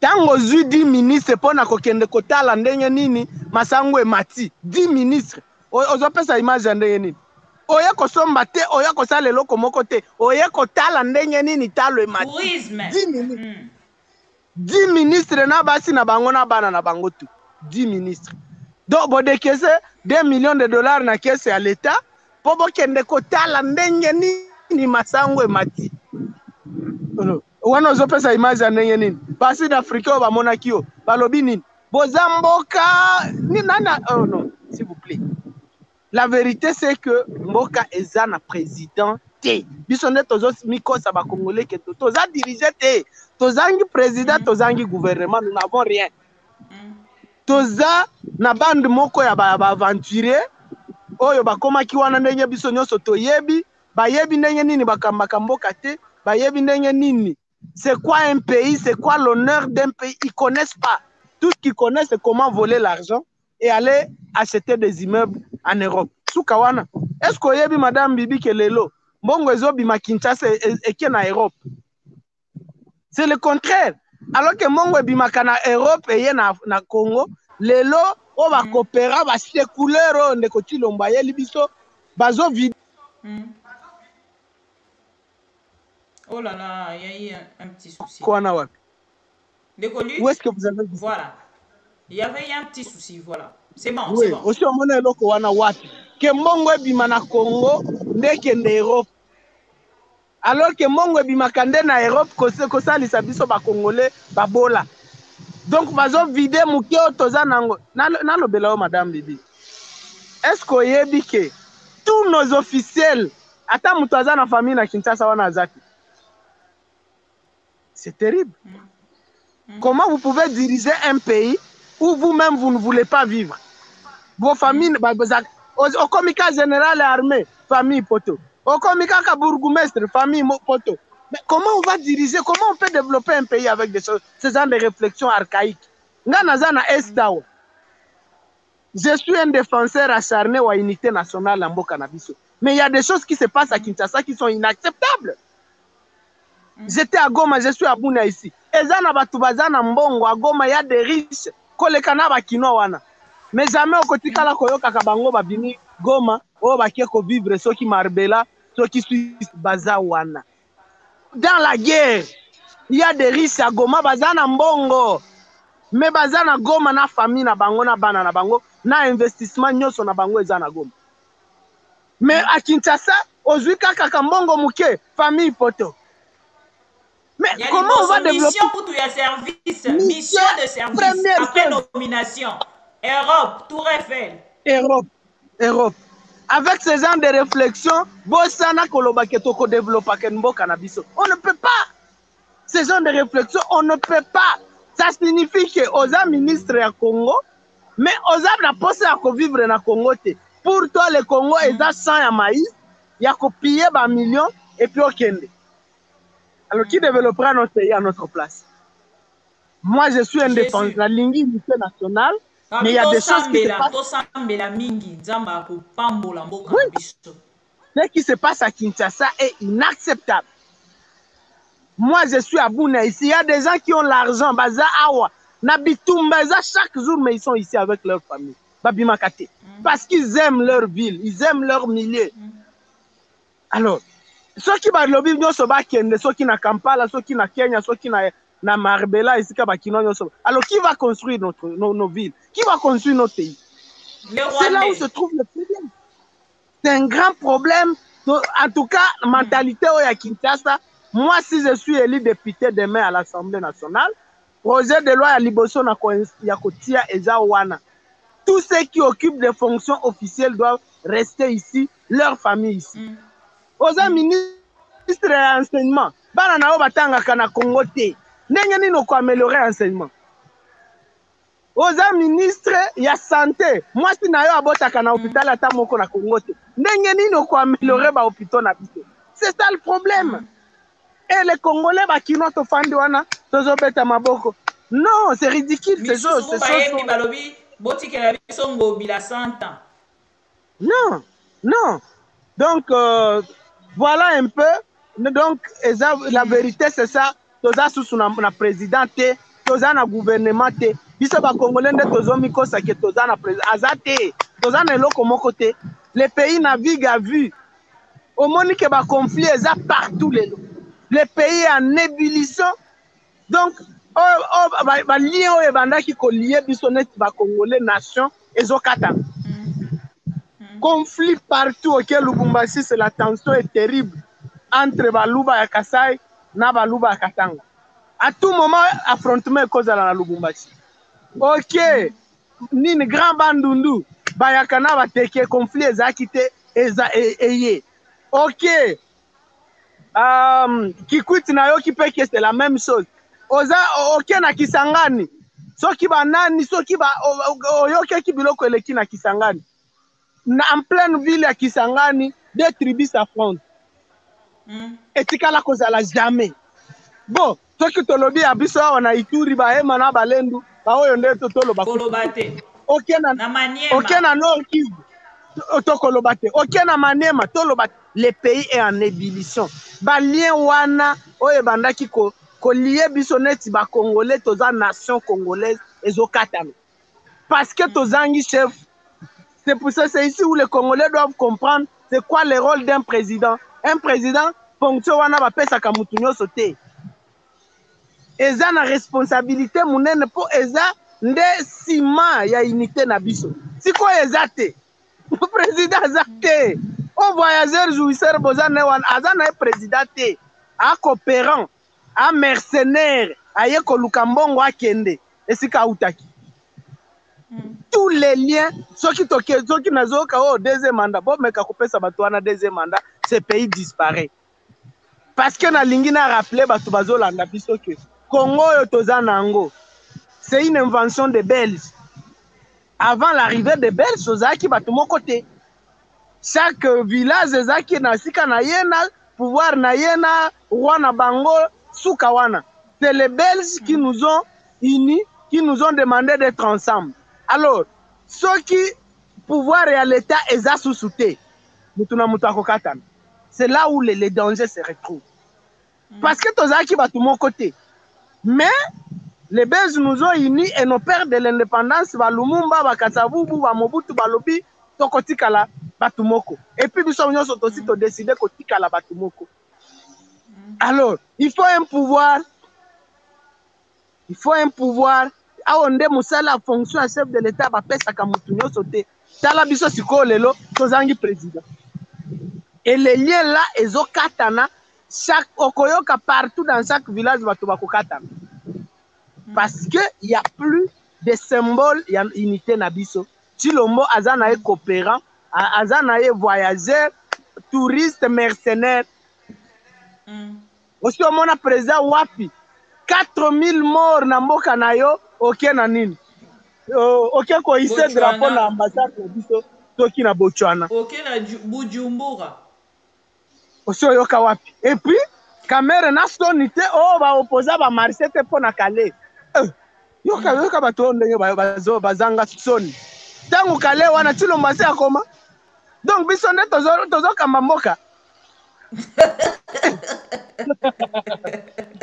Ah non, c'est ridicule. Alors, Luc Malembe, to na est ya République, tango lobeli likambo ya insécurité, directement na linga qui to touché likambo ya EAC, général Kyugu, a outi bongo kozwa fonction, eloko ekamwi singa, eza plutôt bisika azali côté lemela.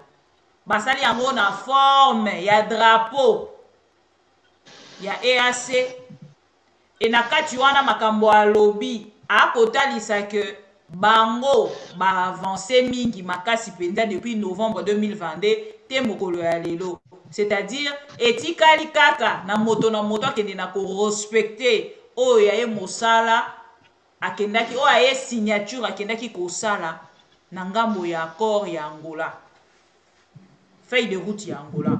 Oko commenter nini sur makambo etali est bango ba kotalisa ke basali musala makasi Félix Tshisekedi a kotalisa ke basali eloko te et alobi atikeli bango tina juin soki basali kaka eloko te bango moko ba koyeba sort na bango tango azalaki na président Suisse alobi que Angolais koya pona kolongola EAC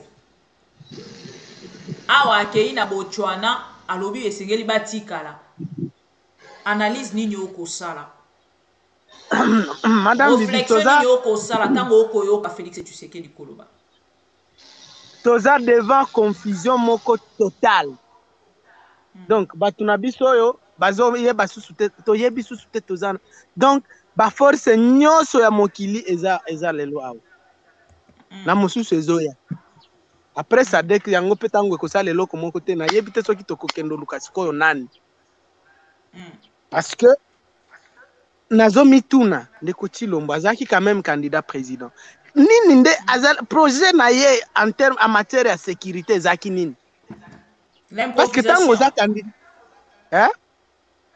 L'improvisation. C'est ça, parce que Azaki élite, je suis d'accord, mais il était quand même candidat. Il était censé qu'on ait un programme.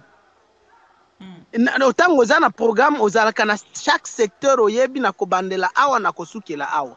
Ya ye ezalaki nini? Ezalaki komema ba armée nyoso ba ennemi nyoso na Congo nde programme na ye ezalaki. EAC, Rwanda, Burundi. Papa. Nini nde amemi nanu te, nini nde etikali amema. Qu'est-ce qui reste? Parce que notre partenaire stratégique en matière de sécurité ezaki SADC. C'est la SADC oyo esalisaki biso en 98 tango Rwanda elingezo wa Kinshasa na babiloko ba. Est-ce que lelo azaka même SADC? Non, je vous dis que yango nazo expliquer yo. Donc, maintenant tango Tshilombo ba nommé na pouvoir batu ya EAC oyo parce que ba Kenya wana nde batie na pouvoir na ba Rwanda na ba Burundi na ba Uganda a tourner mu Congo na SADC akie na batu wana ba ennemi mboka mobimba tolobeli etika ndenge nini okosala biloko wana ndenge mission bapesaki ezalaki o wana moya bo ezaki te akie na biloko akomi kuna ba rouler ye na yoki ye azoloba batu wana bazokutu bazofanda na M23 bazopercevoir Yesu bwana mais nani aye na bango nani aye na bango azoloba te akomi ko critiquer EAC abosani te ye mutu aye na batu wana akozaki biso ke bakoya kobundisa M23 ke bakokotela Bunagana soki bamoni M23 basilisi yango akomi kolela neti mwana muke. Donc c'est quelqu'un qui ne comprend rien. Tozana mutu azo sala esse erreur. Mutu azo bricoler, mutu azo tâtonner, ayebite, il comprend pas les enjeux même. Parce que azana place na yete. Azana place na yete. Na lobelio je répète, bamboka nyoso na mokili basi ba comprendre que fonction ya président de la République après ça kamutu nyoso te. Fonction wana président de la République eza mutu nyoso te eza ba pona batu ya mayele pona batu ba mutu eza na place nango c'est pas des eza te ke opoza mwana papa soki tel président de la République papa o eza royaume te. Alors maintenant toza devant une imbroglio total. Bunagana ndenge tofandi awa nayo batu bazo percevoir ba impôt na ba taxe eza M23 na ba Uganda. Ndenge nini bakolinga eloko wana esila. Baza à l'aise. Ils sont à l'aise, ils gagnent bien des zakate, OCC zakate, des ERA des zakate, des EINA eloko moko ezate. Ils sont à l'aise. Bazo percevoir ba mongo na bango, c'est ce qu'ils cherchaient, ils l'ont. Rutshuru, Kiwanja, ils sont à l'aise. Mutuna EAC azana espace na ya fandi. Les rebelles. Azozwa o yakozwa. Ba Uganda ba Tshilombo yaki na bango. Soki mutualisation bazaka na Ituri awa. Basa batonga balabala na région ya Tchabi Boga parce que eloko ezo séparer biso na Uganda côté ya Ituri eza Lac Albert na rivière Semuliki. Po yebi rivière Semuliki ndezo zwa mai ya Lac Edouard côté ya Nord Kivu eye nango na Lac Albert. Donc ndezo séparer biso. Sikoyo na rivière wana ba Uganda batie pont.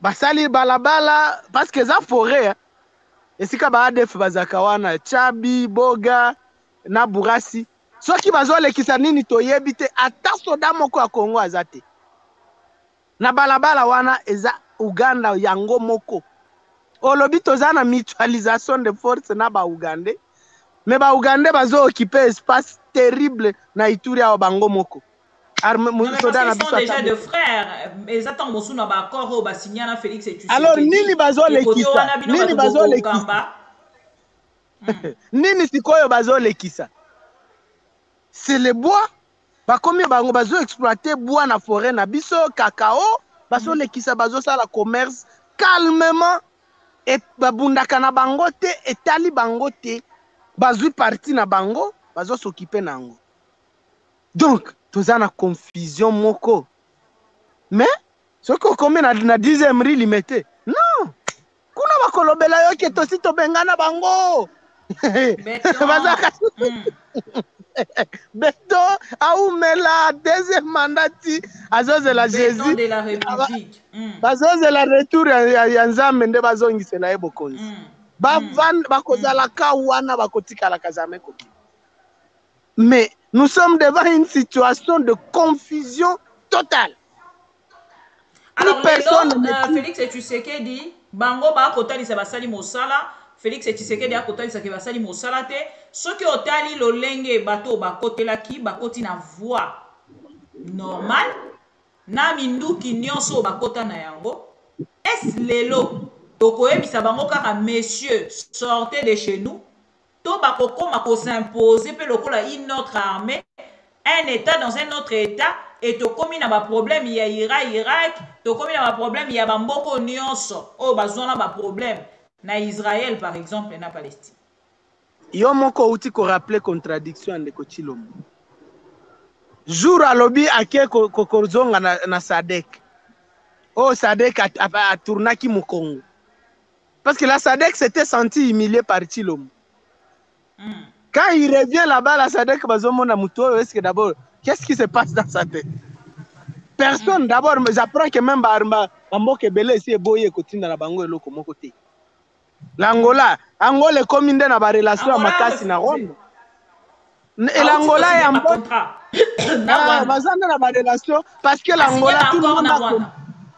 Oui, parce que tout le monde a compris que côté congolais, Bemutwaza serait azate. Amateurisme mais une humiliation au bazali ko sala na République démocratique du Congo. Non, amateurisme le qui va vous amateurisme le qui on va d'erreur en erreur, on n'a pas de ligne. Toyebite tozana ligne on connaît Brazzaville. Atiki bango nyonso akomi atiki bango nyonso. Donc tu te demandes bandeko namoni mususu wana oh akeni kosomba ba mindoki soki na Indonésie. Hey, Indonésie pas mindoki zaka. Non, franchement on a des armes. Donc tu veux acheter les armes pour le Congo, c'est en Indonésie. Dans la recherche, c'est par les grands pays fabricateurs des armes indonésiens et anakati. Nana loki batoyo bandeko no. Donc nini je suis un ancien rebelle. Bientôt on va tirer les M23. Un criminel. Maintenant Chilombo yemoko tango azongi na biloko na ye ya Sadek alobi ke assez en tout cas il faut balongo. Mais ayebi déjà que bakondimate. Bakondimate.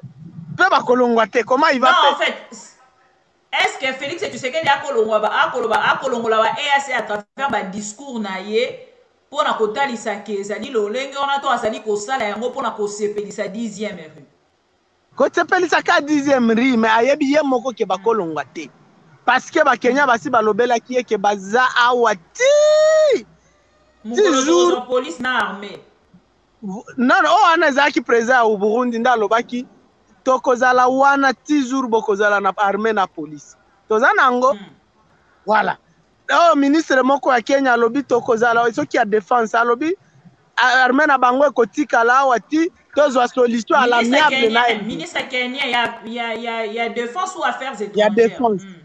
Voilà. Okay. Alobi ke tokozala wana ti bozwa la solution à l'amiable na M23. Solution à l'amiable na M23 tokozweza ndenge nini. ya kotia bango na armée na biso na politique na biso ya ko s'infiltrer cantonnement après cantonnement bakei na identification après bazongi na vie civile lokuta wana bazoko sanana bazolo na Kindu bazolo non bazoloba après identification réinsertion dans quoi on nous dit pas si c'est dans l'armée on nous dit pas ça na mutu azolobela biso ke bakoza réinsérer na vie civile non yo moni batu wana ba Willy Ngoma basi balati batenia ya GR bango moko basi ba mimoni basoda bakondimelo bazonga ba civil bakondimba ko sala ngote oko sanana. Et c'est quoi la proposition pour les convaincre de revenir civil? Pourquoi ils le feront? C'est quoi l'intérêt? Baza ba garçon de cœur te awa baza bana classe te. Pourquoi ils le feront? Ils vont tromper. Bana za ba discours ya kolobela batu ya 10e ri parce que tango komi na 10e ri ozwi cerveau otiki na porte ndo koti. Otiki na porte. Bakoki kokosa yo ndenge balingi oza na cerveau te. Bakoki ko manipuler yo ndenge olingi okomi na robot kaka kofinga, robot kaka kokosa ke tout oza na mutu susu te. Wana nde o 10e ri nde okolobela biloko wana biso te. La vérité c'est que si Lombo est devant une situation qui ne contrôle plus, lui-même il n'a plus confiance à EAC, il ne veut plus de EAC, mais à cause de la capacité de et puis assis à multiplier, assis à superposer ma problème comme il est belé, moi il y a régler en comme ma tête. État de ces Zawana, échoué, alongo angote, oye, oh, mutualisation, échoué, olongola bango. Oh, nini, EAC, échoué, olio longola, yango comme Sadek, yango peko échoué. Tango échoué, c'est pas maintenant, on va faire comment? Ndeko Luc Malembe tokomi na suka pour na lelo. Na pesio merci pour na ndenge omeka ki ko répondre na invitation na biso lokola mokolo nyonso. Et merci beaucoup na bandeko nyonso balandi biso pour na fidélité confiance au bazali ko renouveler na ma mission TV le miroir du monde. Merci beaucoup na bandeko wana nyonso parce que grâce na bango nde tozozala bato bakoyoka sango ya ma mission TV New Look. Biso aka video var nde makambo. Donc na nyonso kosala bokamba nyonso kozala nango var nde makambo. Ata bandeko ya opposition lobi tokozala na bino ka na var. Tokolakisa bino var lelo bokoloba mpona Félix Tshisekedi lobi tokolakisa bino ka var ya makambo nyonso bokoloba lelo toana bino toko accompagner mais ntango bokosala boye tozwi var toye na yango mais ya biso kozala neti ya bango te ya biso kozala bongo te pardon tokomi na suka okoloba nini bakongole bakolanda non donc ya kolobeza pona marche ya lobby ba congolais marche eza kaka moko lobby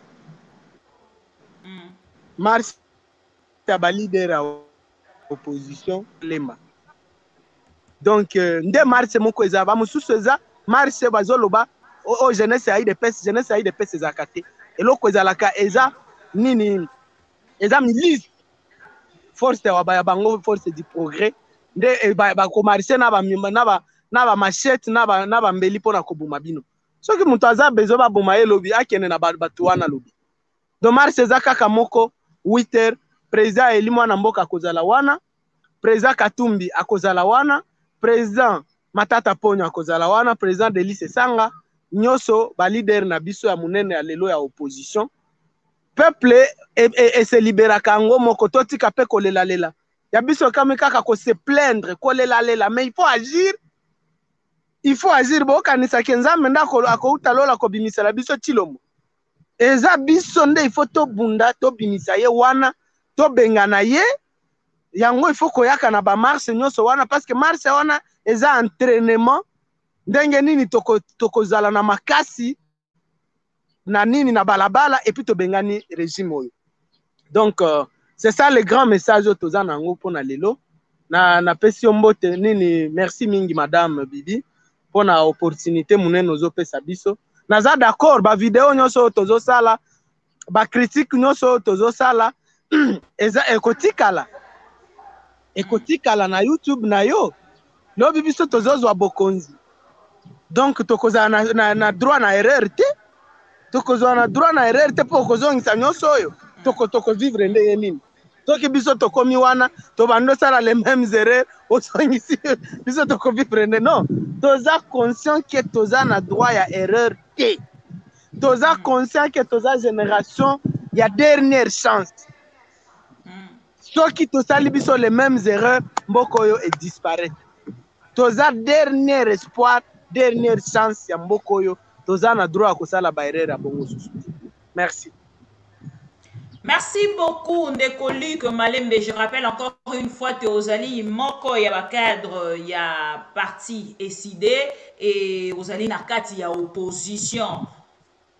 Vraiment au four et au moulin, Nandeko, Martin Fayoulou, Madidi, et Bandeko, il y a Europe, Baebi Singana et Bisayote, Bangope le vin, Bako marché, na Château Rouge, Bangope le vin, Bako Tambola, et Longona Bakomole Nyonso. Alors ba Congolais bisika nyonso bazwami ba meka ko simba la motema pour que bazala ensemble. Congolais nyonso ya France les 20 samedi ou à lobby Congolais nyonso libanda bima tali sana Félix Tshisekedi ke mboka ezali malamote bokamba miezalité, le pouvoir est dans la rue aujourd'hui. Il y a des alliés objectifs, il y a bandeko nyonso o bakobima mokolo ya lobby. Ndeko Luc topesi merci tokutani mbalasima. Merci beaucoup. Merci. Alors, amis téléspectateurs de AM, Topesi Bino, merci. Bozala Kiwana Pona Biso, Biso Pona Bino, Tolobaka. Tozali li sonabino et sika information, ezali lito inabino makolo nabino kokita. En temps réel, chers amis téléspectateurs, Total ici bino te marche, ezali mokolo ya lobby le 20. Pona komeka, Kotali sana Félix Antoine Tshisekedi, ke bokamba minae ezali na balabala. Son pouvoir est dans la rue. Son pouvoir est dans l'humiliation. Son pouvoir est dans toutes de choses. Oh, ya malamote. Oh, yekokaki. Kome mambo kanabiso liboso. Alors, le moment est venu. Ba les gens na kanabino. Peuple congolais. Ndeko Martin Fayoulou. Ndeko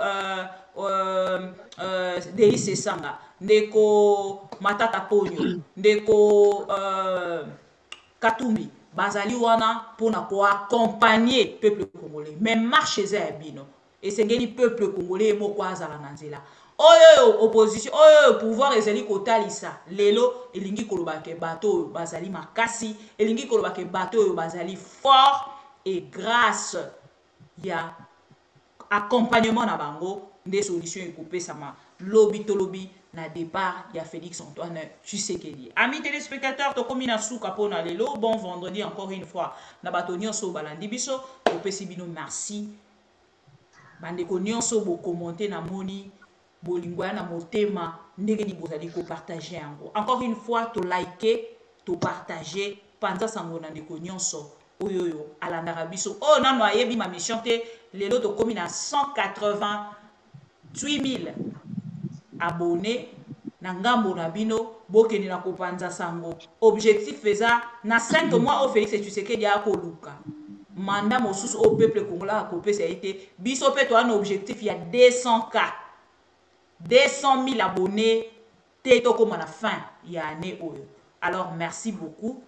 Topesi bino mbote tokutani mbalasima totiki bino na publicité oyo. Topé appel ya ba opposant à travers cette vidéo. Batata, Bamama, Bilingue à Kinshasa.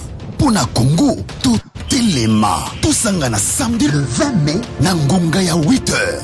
Tokutana na Super Lemba, tona sakombi na ma campagne. Biso banso na balabala, ti na palais du peuple. Bouya et Belé, tout tamboli longo, na le commandant du peuple. Martin Fayoulou Madidi. Congolaises et Congolais, bana ya mboka, epai biso bozwami na engumba ya kisasa, botelema, pe bobima na balabala. Totamboli longo na mateta mponyo. Boya tosangana elongo totambola mokolo ya poso oyo samedi po tolakisa biso banso ete toboyi makambo ya mabe. Totambola elongo na le chairman Moïse Katumbi. Banakin toboyi pasi nzala eleki biloko omatatalo mikolo nyonso toboyi insécurité biso banso na balabala samedi oyo à partir ya 8h. Pe totambola elongo na Delice Sanga. Toboyi mboka na biso ekabwana biteni na biteni to pe balkanisation. Toboyi kimoyibi na makambo ya maponami o ezali koya. Tosengi na bino baso tozala na balabala samedi oyo à partir ya 8h. Moto azanga te. Tosanga na samedi le 20 mai na ngonga ya 8h. Tokutana na Super Lemba. Pona sakombi na ma campagne. Biso banso na balabala ti na palais du peuple. Boya ebele batata ba mama bilenge ya Kinshasa. Pona Congo totelema kozanga te.